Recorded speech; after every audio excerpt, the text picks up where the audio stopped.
ምንድን ነው ያልሽው? እንደው ያንተ ሲሆን ርብቃ እንዴት ትደብቀኛለች? ምን ደበቅንሽ? እንዳረገዘች ነው። ኧረ ማለት ምን አይነት ቀልድ ነው የምትቀልጂው? ለአንተ አልነገረችህም እንዴ? ቆይ ምን ብላሽ ነው? እሷ ምንም አላለችኝም። እና ታዲያ እንዴት እንደዛ ልትይሳለሽ? የእርግዝና ምልክት አየሁባት። እንዴ ማለት አማማት እንዴ? አይ ምግብ ሲቀርብ ግን አሁን አቅለሸለሻት። ቅድም በጣም አሞሽ ነበር እንዴ? አይ ያን አክል እኮ አይደለም፣ ትንሽ አቅለሽልሽኝ ነው። ርብቃ ማሚ እኮ ሌላ ነገር ነው ያሰበችው። ምን አሰበች? የኔ ርብቃ ተሻለሽ? ደህና ነኝ። እንዴ ምንድን ነው የሰራሽው? ማለት እንዴ ምን ሆነ? አይ ምንም። ለማን ነው? ለርብቃ ነው ግን? አዎ ስለማማት እኮ ለወሮ ጥሩ ነው። ሆዴች እንዴ እንዴት ሳትነግረኝ ወጣች? ለእኔ ንገሪያት ብላኛለች እኮ።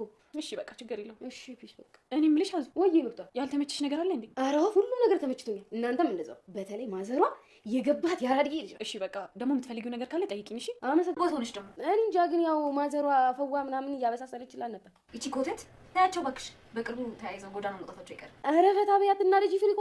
እኔ ሁሉንም ነገር በቅርቡ ፊክስ አድርገዋለሁ። እሺ በቃ ምንድን ነው አይደለም እኮ ፍቅር እንደምታስበው አይደለም። ስማኝ። ምንድን ነው የምሰማሽ? አጎቴ እንደመጣ ታውቂያለሽ? እሱ ነው አጎትሽ ከኔ ጋር ስትሆኚ እንዳጎት ከእሱ ጋር ስትሆኚ ደግሞ እንደባል። ይኸውልሽ ከዚህ በኋላ አጠገቤ እንዳትደርሺ። አይንሽን ማየት አልፈልግም።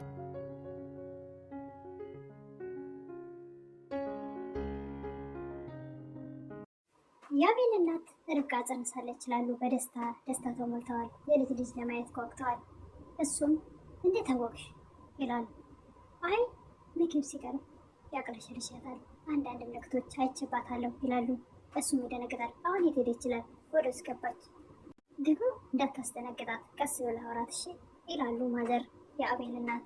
ርብቃ ወደ መኝታ ቤት ገብታ ነበርና ወደ ሳሎን ስትመጣ ምን ተፈጥሮ ነው? ምን ሆነች ነው ይላል አቤል። አይ ምንም ትንሽ ልቤን እንደማመም አድርጎኝ ነው፣ ምንም የተፈጠረ ነገር የለም ትላለች ርብቃ። አቤል በዚህ ሰዓት ደስ ይለዋል። ከርብቃ እንደወደ አይፈልግም።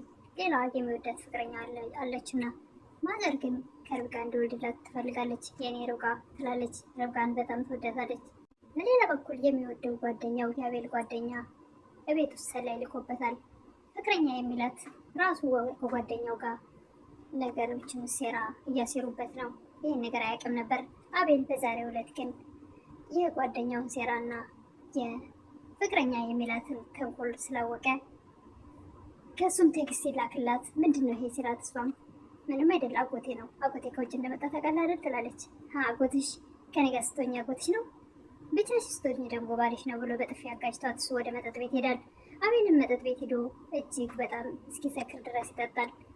ከሰከረም በኋላም እንደምንም ተንገዳግዶ ወደ ጎዳና ወጥቶ ቁጭ ብሎ ራሱን ብቻውን አስፋልት ዳር ራሱን ጸጉሩን መንጨት ሲቀረው ግራ ተጋብቶ ነበር። በኋላም እየተጎተተ ወደ ቤት ይሄዳል። ርብቃ ቁጭ ብላ ትጠብቀው ነበረ። ምንም እንኳ ወደ መኝታ ቤት ስትገባ ግን አልተኛችም፣ እየጠበቀችው ነበር። እሱም ተንገዳግዶ ወደ ቤት ሲመጣ ለምን ትተሽኝ ተኛሽ እያለ ነበር ርብቃን። ርብቃ አቤል እንደሰከረ ስላወቀች ደጋግፋ አለባብሳ ታስተኛዋለች።